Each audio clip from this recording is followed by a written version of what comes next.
नमस्कार। भारत के सबसे बड़ी अदालत के सबसे बड़े जज साहब पर वकील राकेश किशोर ने जूता फेंक दिया। खजुराहो मंदिर के भगवान विष्णु की मूर्ति को लेकर जज साहब ने एक टिप्पणी की थी।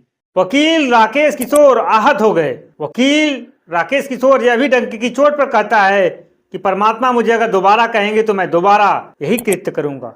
आप सोच सकते हैं कि एक व्यक्ति कहां तक जा सकता है। सुप्रीम कोर्ट की मर्यादा को भी राकेश किशोर ने तार तार कर दिया।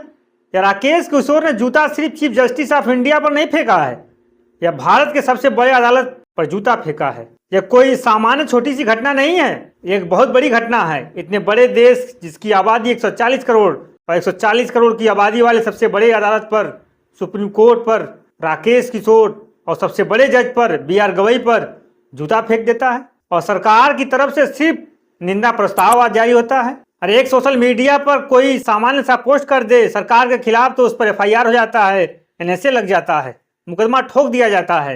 और इस घटना को लेकर प्रधानमंत्री सिर्फ कड़ी निंदा करते हैं। शर्मनाक हरकत हमारे भारत के सुप्रीम कोर्ट में हुई कि एक शख्स जिसका नाम राकेश किशोर था, इसने चीफ जस्टिस के इजलास में कोर्ट नंबर 1 में चीफ जस्टिस के सामने जूता उतार कर फेंक दिया उसके कोर्ट में। और देश के गृह मंत्री जिनके हाथ में पूरा प्रशासनिक पावर है, उनकी तरफ से कोई एक्शन नहीं लिया जाता। क्यों नहीं लिया जाता? क्या सुप्रीम कोर्ट के जज साहब भारत के नहीं हैं? अगर आप देश के गृह मंत्री हैं तो इसी देश के तो सुप्रीम कोर्ट के चीफ जस्टिस BR गवई हैं। उन पर जूता फेंकना कहां तक उचित है?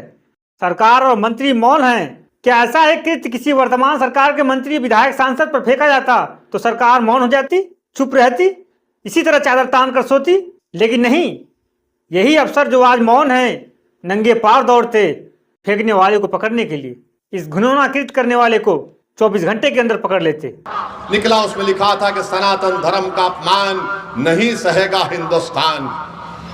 हम मोदी से पूछना चाह रहे हैं, मोहन भगवत से पूछना चाह रहे हैं, नीतीश कुमार से पूछना चाह रहे हैं, बताओ इस शख्स में इतनी हिम्मत कैसे आई कि वो सुप्रीम कोर्ट के चीफ जस्टिस के इजलास में जाकर जूता उठाकर भारत के दूसरे दलित चीफ जस्टिस ऑफ इंडिया की तरफ फेंके।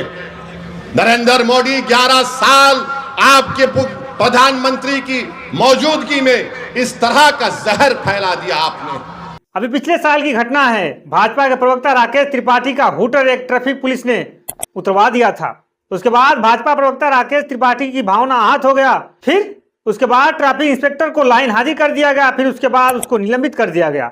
बस ट्रैफिक इंस्पेक्टर की गलती यह थी कि अवैध हूटर को भाजपा के प्रवक्ता की गाड़ी से उतरवा दिया था और उसको निलंबित कर दिया गया था। लेकिन यहाँ तो चीफ जस्टिस, देश के सबसे बड़ी अदालत, सुप्रीम कोर्ट के सबसे बड़े जज BR गवई पर जूता फेंक दिया जाता है और सरकार के मंत्री सभी मौन हैं, कोई विरोध नहीं। और प्रधानमंत्री की माताजी को कुछ लेकर बिहार में बोल दिया गया तो खूब हंगामा काटा गया था, बिहार बंद कर दिया गया था। वही देश के बड़ी अदालत के सबसे बड़े जज, एक वकील जूता फेंक देता है और सरकार और सरकारी सिस्टम चादर तान कर सो रही है। सिर्फ भावनाएं आहत हो रही हैं। सरकार राकेश किशोर पर क्यों बड़ी कार्रवाई नहीं कर रही है? ऐसा करने से सरकार क्यों कतरा रही है? कौन रोक रहा है सरकार को? अगर ऐसा नहीं हुआ, कार्रवाई कड़ी से कड़ी नहीं हुई तो सुप्रीम कोर्ट में एक नई शुरुआत है। किसी की भावना आहत होने पर जूता फेंक दिया जाएगा, तमाम तरह के हथकंडे अपनाए जाएंगे भावना आहत होने पर, और संविधान और सुप्रीम कोर्ट की गरिमा को ठेस पहुंचाया जाएगा। देखिए, किक्की सिंह नाम की सोशल मीडिया हैंडल से जज साहब का फोटो लगाकर जूता मारते हुए AI वीडियो बनाया गया है। क्या ऐसे सोशल मीडिया हैंडल पर कड़ी कार्रवाई नहीं होनी चाहिए? सरकार क्यों नहीं कार्रवाई कर रही है? भाजपा शासित राज्यों में बहुत कम ही ऐसे मामले को गंभीरता से लिया जा रहा है। पंजाब में 100 सोशल मीडिया हैंडल पर कार्रवाई हुई है जस्टिस BR गवई पर, जिन्होंने अभद्र टिप्पणी की है सोशल मीडिया पर। कर्नाटक में भी FIR हुआ है और कुछ FIR महाराष्ट्र में हुआ है, जो भाजपा शासित राज्य है। कुछ दिन पहले UP के रायबरेली में दलित व्यक्ति को मारा जाता है। यह बोलकर मारा जाता है कि हम बाबा के आदमी हैं, और जिस दलित व्यक्ति को मारा जाता है वह व्यक्ति मौत के अंतिम क्षण में राहुल गांधी का नाम लेता है। यह कौन लोग हैं जो दलितों पर अटैक कर रहे हैं? इसके पहले तो मुसलमानों पर अटैक होता था तो लोग बहुत खुश होते थे कि चलिए मुसलमानों पर अटैक हो रहा है हिंदुओं को बचाने के लिए। अब क्या दलित भी हिंदू नहीं है? उनको मारा जा रहा है और मारते मारते उनको मौत के घाट उतार दिया जा रहा है। इतना मारा जा रहा है कि उनकी मौत हो जा रही है। ऐसे लोगों पर कड़ी से कड़ी कार्रवाई होनी चाहिए ताकि आने वाले समय में ऐसा कृत्य करने से पहले कोई भी व्यक्ति किसी भी समाज का हो, किसी भी धर्म का हो, वह 100 बार सोचे। क्या दलित व्यक्ति इंसान नहीं होता?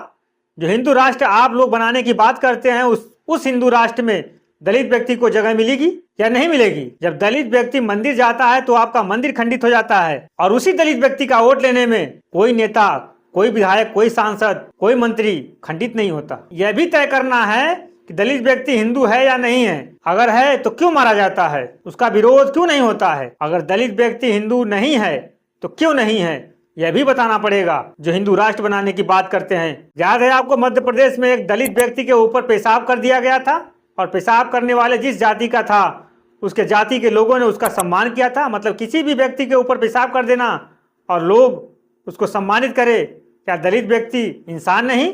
और इंसान नहीं है तो उस इंसान का तुम वोट भी क्यों लेते हो? शायद तुम हार जाओगे वोट लेने के बाद। आप ऐसा कानून बनाइए कि ऐसी हरकत करने वाले लोगों पर, वो किसी भी जाति धर्म के हो, कड़ी से कड़ी कार्रवाई की जाए कानूनी तौर पर। लेकिन देखना यह भी है कि सरकार कब जागती है और कब ऐसे लोगों पर कानूनी कार्रवाई करती है। क्या ऐसे ही सबका साथ सबका विकास का मिशन पूरा होगा? क्या दलित, आदिवासी, ओबीसी इंसान नहीं होते? सिर्फ 5 किलो राशन दे देने से सब कुछ समस्या का हल नहीं हो जाता है। अगर इसी 5 किलो राशन से सब कुछ हो जाता तो नेता करोड़ों 2 करोड़ रुपए चुनाव पर नहीं खर्च करते, 5 किलो राशन लेकर बैठ जाते। लेकिन सेवा के नाम पर मेवा खाते हैं और दलितों को इंसान नहीं समझते हैं। ऐसी आप लोगों की सोच है। दलित, ओबीसी, आदिवासी पर अत्याचार बंद होना चाहिए क्योंकि 80% आबादी देश की है। ओबीसी, एससी, एससी, इनकी रक्षा और सुरक्षा सरकार को करनी पड़ेगी। आज के लिए इतना ही, चलते हैं। नमस्कार।